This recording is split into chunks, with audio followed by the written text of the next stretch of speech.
All right. The next 30 for 30. Man, have been busy. We are cutting it close with this one.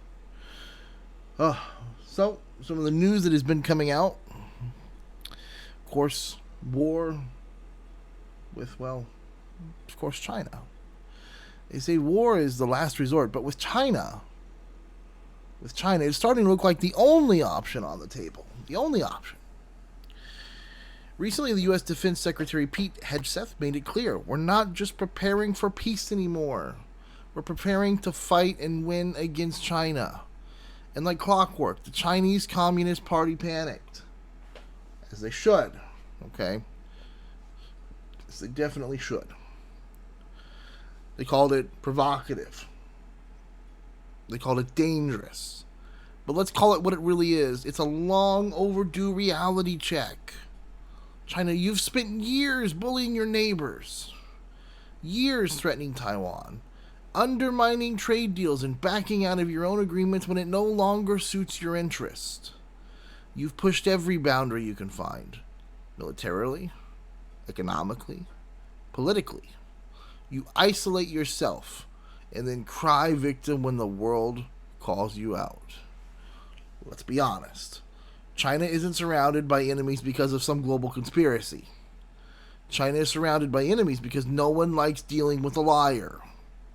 Look around. Vietnam has had maritime disputes with you. India has had actual border clashes with you. The Philippines is sick of your island hopping aggression. Australia got punished economically for merely asking a question about COVID's origin. In Taiwan? Don't get me started on Taiwan, but Taiwan lives under the constant threat of invasion just because they dared to stay free, just because they chose democracy, freedom for their people. And now the CCP dares to act offended when the U.S. says that it's ready for war? Let me be blunt. This didn't start with the U.S. No. This started with China refusing to be a part of the world in good faith. You entered the WTO and you gamed the system. You copied Western innovation. You stole intellectual property and pretended to be a developing country while building the second largest economy on Earth. Developing countries building the second largest, like I said again, second largest on Earth here. Think about that. You're telling people, we need help. We're developing. We need certain advantages because we're developing. Meanwhile, you're secretly one of the largest economies on Earth. That's lying, that's cheating, it's stealing from other countries. You act like you deserve respect, but offer none to others.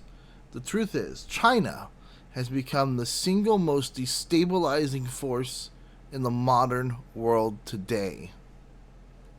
Period. And now the world is waking up.